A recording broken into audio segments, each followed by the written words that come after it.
السلام علیکم ناظرین، میرا نام ہے عدنان خان اور آپ دیکھ رہے ہیں مسافر۔ اور مسافر آج پہنچا ہے اندرون شہر شیراملا گیٹ کے ایک ایسی گلی میں۔ آج جن شخصیت سے آپ کو ملوانے جا رہا ہوں ان کا نام ہے محمد اقبال مغل صاحب، اور آج ان کی باتیں سنیں گے اور ہسٹری کے متعلق جو آپ کو گوگل میں بھی نہیں ملتا، آج وہ ہسٹری بتانے جا رہے ہیں۔ آج ان کی باتوں کو ہم انجوائے کریں گے، آپ بھی سنیے گا۔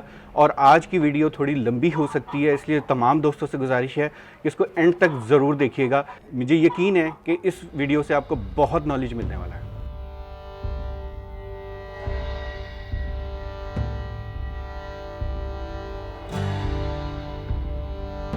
السلام علیکم، ست شری اکال تمام سکھ کمیونٹی کو محمد اقبال مغل حسن حسینی کی طرف سے ست شری اکال۔ میں آج آپ کو تعارف کروانا چاہتا ہوں۔ میں آج آپ کو اپنی فیملی کے متعلق، اپنے اس گھر کے متعلق تعارف کروانا چاہتا ہوں۔ یہ میرے گھر کی ایک ہسٹری ہے 450 سال پرانی۔ اس ہسٹری کا تعلق یہ ہے کہ یہ اندرون شہر کے ایک پرانے مکانات میں سے ہے۔ ایکچول ہم لوگ آج سے 450 سال پہلے چوتھے گرو رام داس جی کی برتھ پلیس کے اوپر، ان کی جائے پیدائش والی جگہ کے اوپر، سامنے والی جگہ کے حویلی تھی ہماری، ہم اس جگہ قیام پذیر رہا کرتے تھے۔ شیر شاہ سوری دور کے اندر کچھ ہمارے اوپر زوال پذیری کا دور آیا، اور ہماری فیملی مغلیہ فیملی کے لیے تیر تلوار توپ وغیرہ وہ بنایا کرتی تھی۔ یہ جو مال روڈ کے اوپر توپ ہے جسے موجودہ بنگیوں والی توپ کہا جاتا ہے، یہ سکھوں کی 12 مثل میں سے ایک مثل ہے۔ یہ بھی 1757-56 میں احمد شاہ ابدالی دور کے اندر میرے بڑوں نے بنائی تھی۔ اس توپ کو بناتے ہوئے اندرون شہر کے ہر گھر سے ایک ایک برتن بطور جزیہ تانبے کا لیا گیا۔ یہ 2 عدد توپیں لاہور شہر کے اندر بنائی گئی۔ لاہور شہر کے نزدیک متصل ایک جگہ ہے جسے شاہدرہ کہا جاتا ہے، اس جگہ ان کو مینوفیکچر کیا گیا۔ ایک توپ 1757 کے بعد احمد شاہ ابدالی اپنے ساتھ لے جاتے ہوئے دریائے جہلم میں ڈوب گئی۔ اس توپ کا جو سفر ہے، اس نے تیسری لڑائی میں، پانی پت کی مرہٹوں کے خلاف جو تیسری لڑائی تھی اس میں بھی حصہ لیا ہے۔ یہ ملتان تک اس نے ٹریول کیا، گوجرانوالا تک گئی ہے، دہلی تک گئی ہے۔ یہ اپنی وقت کی ایک بہت اچھی ہتھیار کہا جاتا تھا۔ جس قلعے کی دیوار کے اوپر یہ 1 یا 2 مرتبہ تھرو کرتی، اس کی فورس اتنی تھی کہ اس کی دیواریں ٹوٹ جاتی اور فوج اندر داخل ہو کے قابض ہو جاتی۔ اب رہا یہ جو میرا مکان ہے، جس جگہ پہ میں بیٹھا ہوا ہوں، اس کی ایک ہسٹری گرو جی رام داس کے متعلق ہے۔ جب میری فیملی زوال پذیری سے اس جگہ آ کے مقیم ہوئی تو گرو رام داس جی اس وقت چھوٹے بچے، 10 11 12 سال کی عمر کے بچے تھے، اور میرے بڑوں سے ان کا دوستانہ تعلق تھا۔ چونا منڈی جگہ سے جب ہم لوگ اس جگہ پہ منتقل ہوئے تو گرو جی اس مکان میں آ کے کھیلتے تھے، کھاتے پیتے سوتے تھے، اور جب ان کی والدہ اور ان کے والد کا دیہانت ہو گیا تو ان کی نانی صاحب جو ہے نا، ان کو ساتھ لے کے امرتسر چلی گئی۔ تب وہ لاہور شہر میں واپس نہیں آئے۔ 40 سال کی عمر میں ان کو گرو گدی ملی، اور 47 سال کی عمر میں ان کا وہی امرتسر میں دیہانت ہو گیا۔ اب میں ان کے متعلق تھوڑی سی یہ آپ کو ایکسپلین کرتا ہوں کہ گرو جی کا ہمارا تعلق میرے بڑوں کے ساتھ دوستانہ بہت زیادہ ان کا قربت تھی، کیونکہ اس وقت ان کے ماتا پتا کا دیہانت ہو چکا تھا تو ان کا کوئی پرسان حال نہیں تھا۔ اس وقت کئی لوگوں میں ایسا کانسیپٹ پایا جاتا کہ جس بچے کا دیہانت ہو جائے، جس بچے کے والدین کا دیہانت ہو جائے، وہ اس کو منحوس کہا جاتا تھا، اس کو اپنے قریب نہیں رکھا جاتا تھا۔ لیکن مسلم مذہب میں ایسا نہیں ہے۔ مسلم مذہب میں اس بچے کی زیادہ دیکھ بھال کی جاتی ہے، اس کے شفقت کا ہاتھ رکھا جاتا ہے کہ جس بچے کے ماں باپ نہ رہے۔ اس حوالے سے میرے بڑوں نے اس وقت پردادا تھے، انہوں نے عبداللہ صاحب، انہوں نے یہ کہا کہ یہ گرو رام داس جی بچہ بہت ڈیسنٹ قسم کا بچہ ہے، تو یہ اپنی زندگی میں کھیلنے کے ساتھ یا کچھ اور کام کرنے کے علاوہ کچھ پڑھائی لکھائی بھی سیکھ لیے۔ تو اسی حوالے سے میرے بڑوں نے ان کو کچھ کلمے صحیح کی دعوات کو تختی وغیرہ دی کہ یہ بچہ جو ہے نا وہ پڑھائی لکھائی سیکھ لے۔ تو وہ چیزیں ہمارے پاس آج بھی ایک پرزرو کی حیثیت سے ان کو پرزرویشن کیا ہوا ہے۔ ویسے تو ہمارے پاس کئی چیزیں ہیں، وہ بھی چند ایک گرو جی کی چیزیں جو نا وہ پرزرویشن وہ کی ہوئی ہے، جس میں کلمے ہیں، ان کے بچپن کے کھلونے ہیں، ان کی اور کئی چیزیں ہیں۔ جب وہ اپنی نانی کے ساتھ واپس جا رہے تھے امرتسر میں تو اپنے گھر کی کئی چیزیں ہم کو دے گے اور کئی ایسی چیزیں جو نا ہمارے استعمال میں آج دن تک رہا ہے، ہم نے محفوظ کر کے رکھا ہے، حتیٰ کہ وہ اپنی بکری جس کا وہ دودھ استعمال کرتے تھے وہ بھی ہمیں اپنے دوستوں کو گفٹ کر گئے۔ اب میں اپنے مکان کے متعلق آپ کو وہ حصہ بھی دکھانا چاہتا ہوں۔ وہ ہمارے اس سائڈ میں ایک لکڑی کا پلر ہوا کرتا تھا۔ جب وہ جاتے ہوئے انہوں نے پڑھنا لکھنا سیکھا، جب وہ پڑھنا لکھنا انہوں نے اپنا نام پڑھنا لکھنا سیکھا تو اس جگہ انہوں نے انگریو کیا، یعنی کہ کسی نوکیلی چیز کے ساتھ اس کے اوپر رام داس رام داس رام داس 3-4 مرتبہ وہ لکھا۔ وہ لکڑی جب اس مکان کی تھوڑی سی آلٹریشن کروائی ہے تو وہ لکڑی کیونکہ وہ مٹی کے اندر گل چکی تھی تو اس کو ہم نے پرزرویشن جو ہے نا اس کی رکھی ہوئی ہے۔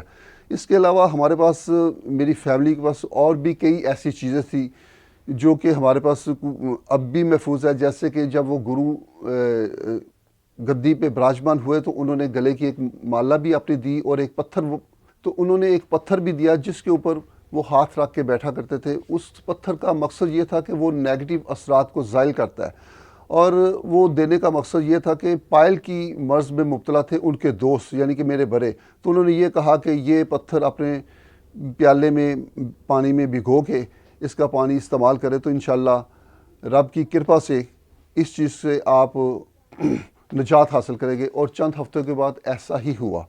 اب میں آپ کو تھوڑا سا مہاراجہ رنجیت سنگھ کے متعلق وہ بریف کرتا ہوں۔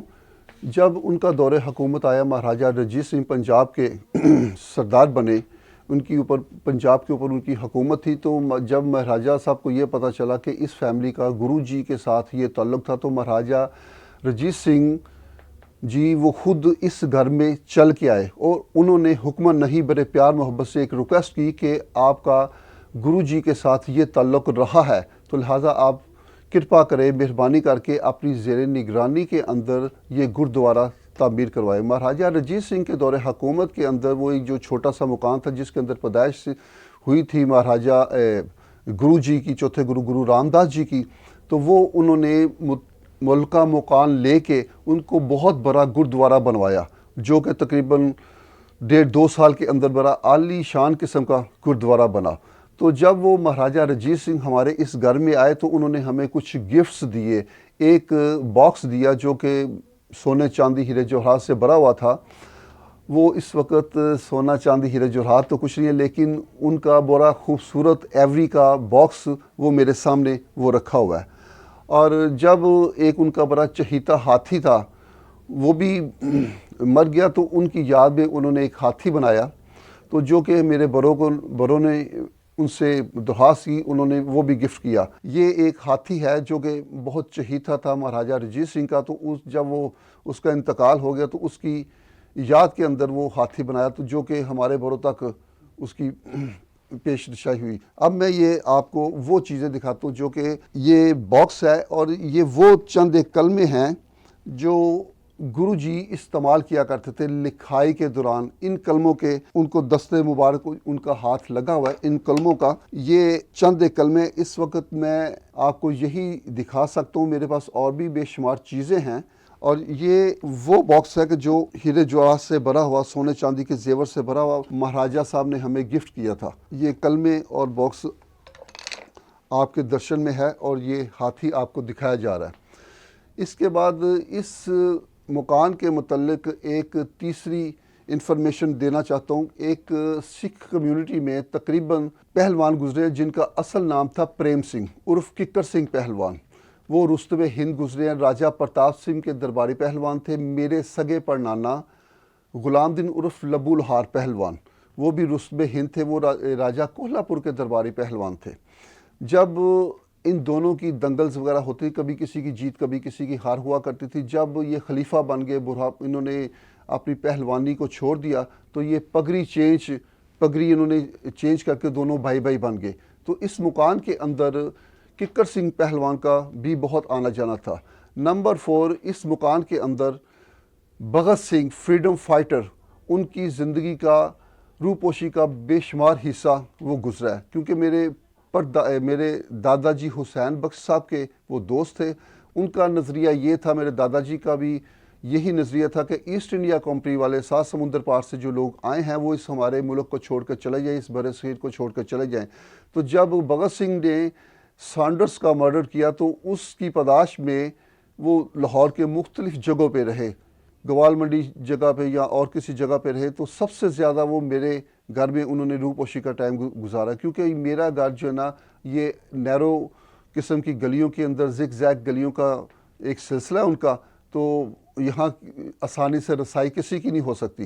لیکن پھر بھی وہ گورکھا فوج، ان کی جو اس وقت کی فورس تھی، ان کو چند ماہ کے بعد پتہ چلا تو انہوں نے 1-2 بار ریڈس کیے تو وہ یہاں سے بھی منتقل ہو گئے۔ کئی چیزیں بھگت سنگھ جی کی ہمارے پاس، ان کی کرسی میز، ان کی استعمال کی چیزیں وہ بھی ہمارے پاس ہیں، لیکن وہ اس وقت آپ کو میں دکھا نہیں سکتا۔ یہ تو ایک سکھ کمیونٹی کے لیے ایک خوشخبری کی بات ہے کہ اس گھر کے اندر، ایک چھوٹے سے 4 مرلے کے پرانے گھر کے اندر جس کی تعبیر آج سے 450 سال پہلے ہو چکی تھی، ان کے اندر ہماری بھی ایک خوش قسمتی ہے کہ جی گرو جی کا اس گھر میں بہت زیادہ آنا جانا تھا۔ مہاراجہ رنجیت سنگھ بھی تشریف لائے اس جگہ پہ، ککر سنگھ کا بھی ایک زندگی کا حصہ گزرا، بھگت سنگھ جی کا بھی ایک زندگی کا حصہ یہاں گزرا۔ میں یہ چاہتا ہوں، اور جو میرے بھائی اس وقت سکھ کمیونٹی کے پردھان حضرات دیکھ رہے ہیں، میں بھی چاہتا ہوں کہ اس سلسلے کو، اس ورثے کو ایز اٹ از رکھا جائے، بلکہ اس کو ایک میوزیم کی شکل دی جائے۔ میرا یہ علاقہ تمام کا تمام کمرشل ایریا بن چکا ہے۔ یہ ایریا وہ ہے کہ لاہور کی، ایشیا کی ایک بہت بڑی مارکیٹ ہے جسے اعظم کلاتھ مارکیٹ کہا جاتا ہے۔ میرے گھر کا اس وقت کا یہ فاصلہ اور گرو جی کا جو جنم برتھ پلیس ہے وہ تقریباً پیدل واک کا 3 یا 4 منٹ کا ٹائم لگتا ہے آنے جانے کا۔ تو یہ حصہ تمام کا تمام کمرشل ہو چکا ہے۔ بے شمار لوگ مجھے یہ کہتے ہیں، اور کئی لوگوں کا مجھ پہ ایک طرح کا پریشر بھی ہے کہ اس کو کمرشل کیا جائے، لیکن میں نہیں چاہتا کہ میں اپنے بڑوں کی نشانی کو یا گرو جی کی چیزوں کو ضائع کروں، بلکہ میں چاہتا ہوں کہ یہ آنے والی نسلوں کے، نیو جنریشن کے لیے کہ انفارمیشن ہو کہ اس جگہ کے اندر بھی یہ ہسٹری کا، ایک ہیریٹیج کا یہ سلسلہ رہا ہے، جو کہ آج دن تک پس پردہ ہے، جو کہ کسی کے اوپر، گوگل کے اوپر یا نیٹ کے اوپر آپ کو ریسرچ کرنے کے بعد آپ کو نہیں ملے گا۔ لیکن میں اب یہ چاہتا ہوں کہ اس چیز کو ہائی لائٹ کیا جائے کہ ہمارے بڑوں نے کیا قربانی دی، اور خاص سکھ کمیونٹی سے ان کا کیا تعلق تھا، اور اس سے پہلے بابا گرو نانک جی کا بھی میرے بڑوں کے ساتھ اس سے پہلے ان کا تعلق رہا تھا۔ اور سری لنکن، جب بابا گرو جی سری لنکا گئے تو وہاں کے مہاراجوں نے ان کو ایک سری لنکن نقشے کی ٹرے دی۔ وہ خوش قسمتی سے وہ بھی ٹرے ہمارے پاس ہے، وہ انشاءاللہ تعالی گرو جی کی کرپا سے، رب کی کرپا سے نیکسٹ ایپیسوڈ میں آپ کو وہ پیش کروں گا، آپ کو وہ دکھاؤں گا۔ اور میں اپنی نیو جنریشن کے متعلق یہ چاہتا ہوں کہ ہماری نسل کو، سکھ کمیونٹی کی نسل کو وہ پتہ چلے کہ ہمارا تعلق کیا رہا ہے۔